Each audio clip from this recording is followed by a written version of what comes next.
Long ago, in a galaxy full of war and chaos, a rogue space marine chapter arose not to conquer or purify, but to ensure that no one ever went hungry or thirsty. They called themselves the Blunt Angels, and their mission was simple: smoke, chill, and occasionally obliterate their enemies while high as the warp itself. Legend says their primarch, or rather their spiritual leader, Grand Smoke Master Kale Cloudrider Valar, descended from a haze of smoke over a forgotten monastery, teaching the first Blunt Angels that battle and relaxation could coexist. With armor engraved with rolling leaves and smoke trails etched across their pauldrons, they took to the stars, bringing laughter, confusion, and mild chaos wherever they went. Their first encounters were confusing for both friends and foes. Loyalist chapters often found them lounging in grav chairs mid-battle, blowing smoke rings as enemy squads charged. Chaos forces underestimated them, assuming lethargy meant weakness, only to be pummeled by perfectly timed assault squads armed with plasma blunts, incendiary hookers, and heavy vape cannons. Their philosophy was simple: if you're going to wage war, do it chill, do it loud, and do it creatively. Chapter 2: Heroes of the Blunt Angels. Every legendary chapter needs its heroes, and the Blunt Angels are no exception. First is Captain Gunjan Highspire Kalith, a master strategist who can map a battlefield while puffing on a bioluminescent blunt, simultaneously coordinating fire squads and laughing at enemy confusion. His secondary weapon, the Chill Cannon, fires a smoke-laden cloud that both disorients and relaxes foes, often causing them to sit down mid-attack. Next is Brother Zaza Fogfinger Dravik, an infiltration specialist who can vanish into a cloud of his own making. Legend says Zaza once infiltrated a Chaos command post by slowly drifting through the ventilation system on a mist of vapor, incapacitating enemies with hallucinations induced by aromatic terpenes. Other heroes include Lieutenant Kush Vapor Master Vaer, who leads scout squads through urban terrain, releasing psychedelic smoke that makes enemy targeting impossible, and Sergeant Blunt Ashjaw Kalen, a melee expert wielding the herbal halberd, known for knocking enemies out both physically and spiritually. Together, these heroes exemplify the Blunt Angels' balance of lethality and leisure. Chapter 3: Campaigns across Dankar IV. The Blunt Angels' most infamous campaign took place on the planet Dankar IV, a once thriving agricultural hub turned chaotic battlefield.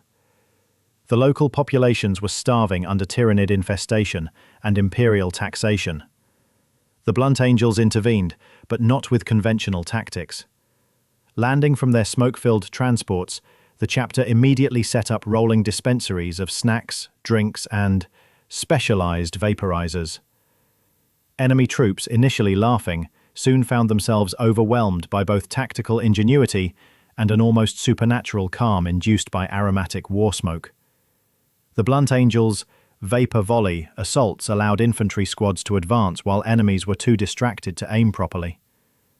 After weeks of skirmishes, Dankar IV was pacified, its leader convinced to rename the planet Dankar IV in honor of the chapter's intervention. The citizens celebrated, partially out of relief, partially out of mild euphoria induced by lingering vape clouds. Chapter 4: Planetary Conquests Beyond Dankar IV. The Blunt Angels have taken control of 4 key planets, each renamed after their particular quirks. Widara was a mining colony known for harsh labor conditions, converted into a recreational hub post-campaign. Herboria was a jungle world, perfect for ambush tactics utilizing dense smokes and camouflage. Vaporis was a desert planet, where Blunt Angels used heat and smoke together for stunning visual effects on enemy morale. Finally, Jointopia, a cold industrial hub, saw the heroes using thermal smoke clouds to freeze enemy sensors while advancing. Each conquest followed the same pattern: subtle infiltration, smoke-induced chaos, humor in the battlefield, and eventual victory. Civilian populations often joined the chapter's forces, attracted by their philosophy of fun warfare. Battles lasted days, weeks, and sometimes months, but with minimal casualties, as even enemies respected the absurdity and efficiency of the Blunt Angels' style. Chapter 5: Heroes of the Haze.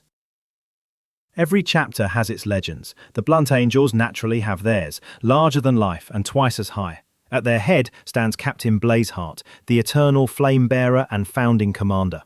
He earned his name on the fields of Baal Secundus when his Promethean pack ruptured mid-battle. Instead of dying, he laughed, lit a cigar off the explosion, and charged headlong into a Chaos dreadnought. Since that day, his armour has forever smelled faintly of smoke and victory. Then there's Brother Kushiel, the smouldering saint. Once a chaplain, now a wandering pyromancer preacher. He carries a censer the size of a heavy bolter, swinging it like a wrecking ball of holy fumes. When morale fades, Kushiel fills the air with incense so thick even despair takes a nap. And finally, Tech Marine Ashvale, master of ignition and improvisation. He built the relic flamethrower, the Great Lighter, from a broken plasma coil and pure audacity. His motto? If it doesn't spark, hit it with faith.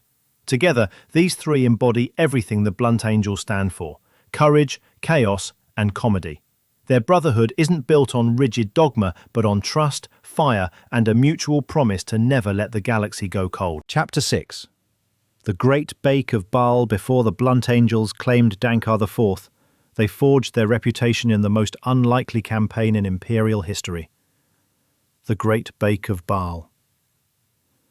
A Tyranid splinter fleet had descended on the Bal system, devouring everything in sight. The Blood Angels were stretched thin, so the Blunt Angels volunteered to hold the line. Their plan? Smoke the Tyranids out. Literally. Brother Ashvale modified their drop pods with massive Promethean vents, turning each landing into a fiery inferno. As the Tyranids advanced, Captain Blazeheart ordered full saturation. The surface of Baal Tertia vanished beneath rolling pillars of glowing smoke. The aliens, confused and choking, stumbled into ambush after ambush. Kushiel broadcast his booming voice across Vox channels.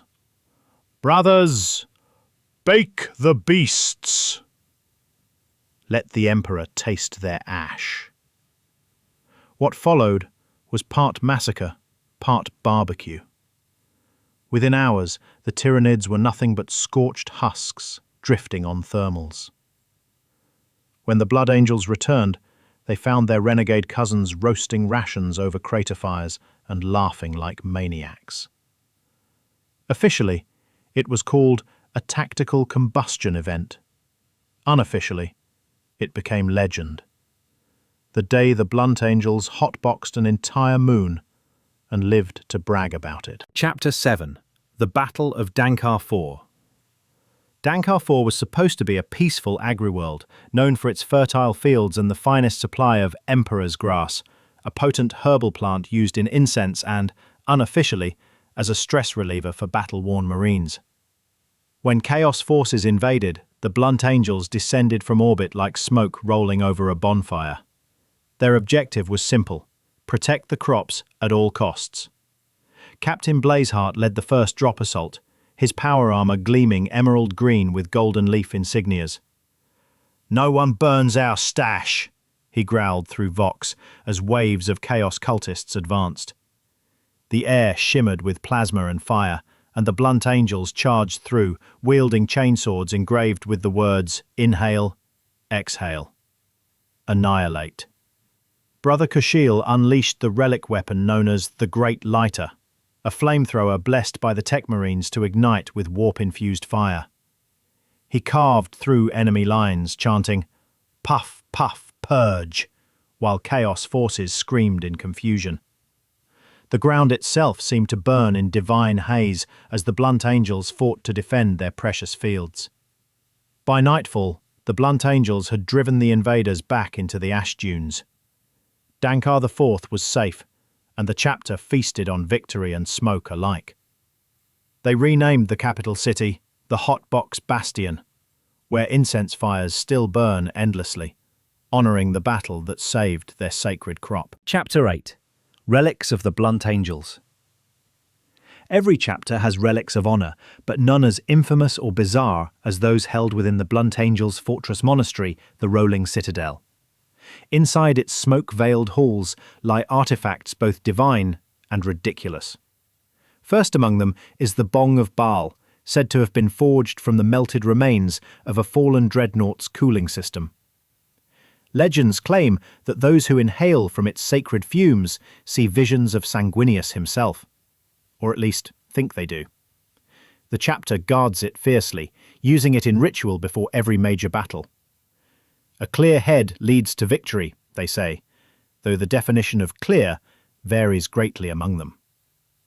Then there's the Ember Blade, wielded by Captain Blazeheart, a power sword whose plasma edge glows in shades of neon green, fueled by compressed promethium vapor. Each swing leaves trails of glowing smoke, blinding enemies in clouds of chaos. Lastly, the relic known as the Rolling Halo, a circular emblem that spins endlessly above the chapter chapel, representing the eternal cycle of flame and faith. It's powered by micro-reactors and rumoured to hum a low tune that relaxes even the angriest marine. These relics are more than weapons, they're symbols of brotherhood, creativity, and pure defiance against a grim galaxy. The Blunt Angels believe laughter and loyalty burn brighter than fear, and every relic serves as a reminder of their creed. We rise in smoke, we fight in haze, and we chill in victory. Chapter 9. The Stoner Crusade. The Stoner Crusade began when Imperial High Command accused the Blunt Angels of heresy. Again. Their refusal to follow standard purity protocols and their growing legend as the chillest Marines in the Imperium made them a target. When an inquisitor tried to audit their fortress, he was greeted with a cloud of incense so thick he forgot why he came. Still, the Inquisition sent a detachment to cleanse the Blunt Angels, declaring them tainted.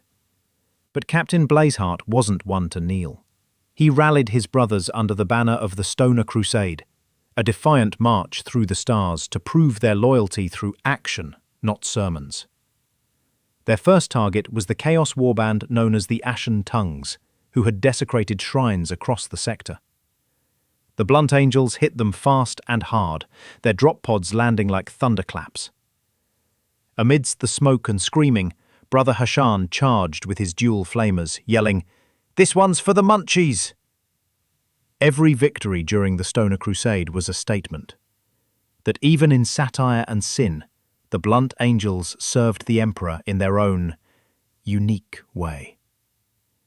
They were crusaders of calm destruction, their weapons igniting like divine lighters against the shadows of chaos.